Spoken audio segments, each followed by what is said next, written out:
Bow before your new god and be spared.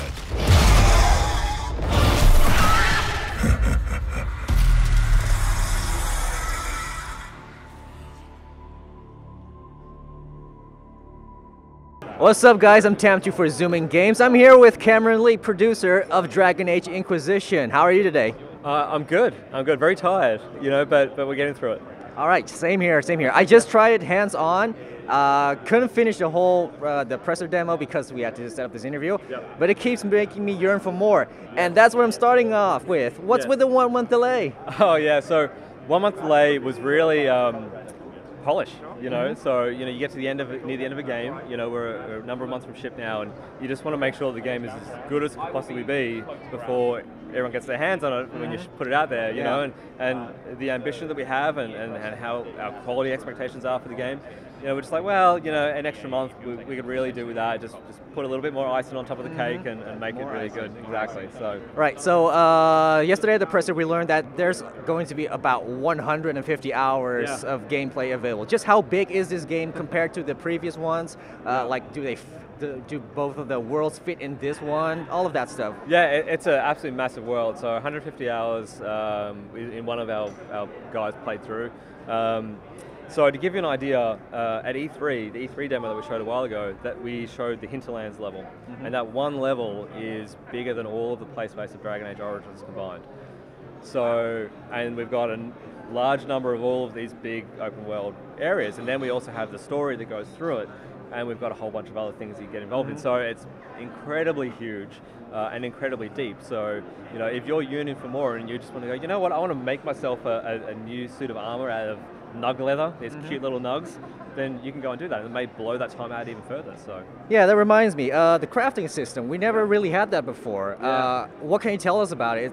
How big is it? How deep is it? It's really, really deep. So for example, if I wanted to make a suit of armor, if I found a pattern, like a shape of an armor that I really like, I could then insert all these different types of metals into that, different leather, different chain, and then that will change how that armor looks. It will keep the shape, it will change how it looks. It will also change the stats. So if you like a certain type of armor, a certain shape, then you can customize that armor to fit your playstyle and keep upgrading that. So in suit of armor, you could also insert different gauntlets, different boots. If you're crafting a weapon, you can put a new hilt in there, put a new blade in, put a new crossguard in.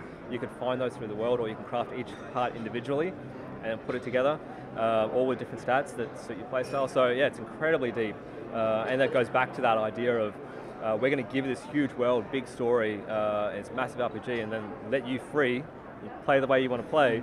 Yeah, it's incredibly deep. And was it inspired by any other existing crafting system from other games that you may think of? I don't know.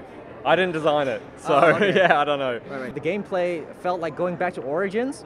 How much did the engine allow you to expand on the gameplay system in general? Yeah, a hell of a lot. So the Frostbite engine, which is the new one, is very different from Eclipse, which was the previous Dragon Age engine, and it's far more advanced. So we've built up and customized the Frostbite engine to allow us to make such a deep RPG.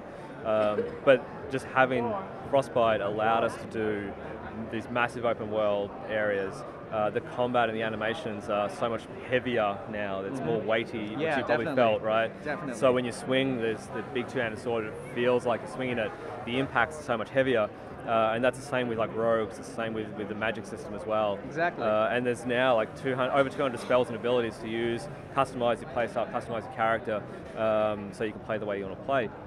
Playing like with the Inquisitor, really powerful, a little bit slower, but then switching over to the Rogue, it was super fast. Yes. Yeah. Super fast. So we got a few party members in that group. Romances. Yeah. They've always been a really important part for the player. So how diverse are the options in this game compared to like the previous ones? And how do the choices of the previous games affect it at all? So yeah, the romance options are as broad as the previous games, absolutely. I think the romance options are more, feels more natural and organic in how you build up relationships in Inquisition. So yeah, they're fantastic. There's some really funny moments as well, of course. So yeah, that's all really good. And in terms of the decisions and actions of your previous games, we have the Dragon Age Keep, which is the website that you can go in there, you can set up all the decisions and actions that your previous characters in the previous games have made, and you can bring that down when you start Dragon Age Inquisition, and it changes the whole world dynamically based on those actions.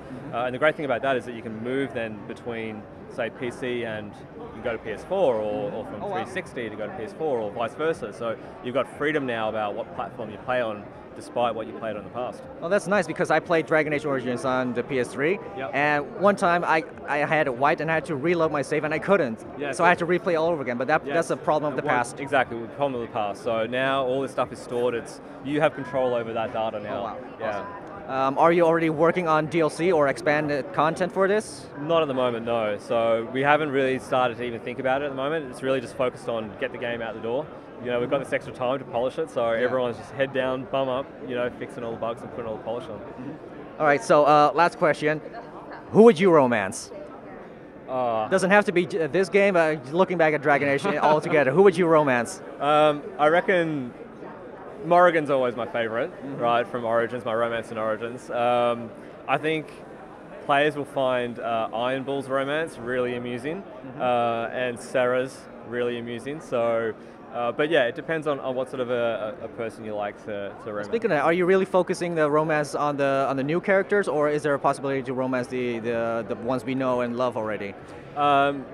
It's a mix. It's a mix. Yeah. All right, that's it. Thank you so much for your time. No worries. And really looking forward to the game. Oh, thank you very much. All right, and thank you for watching this interview. We'll be doing more at Gamescom. Stay tuned at Zoomin Games. I'm out.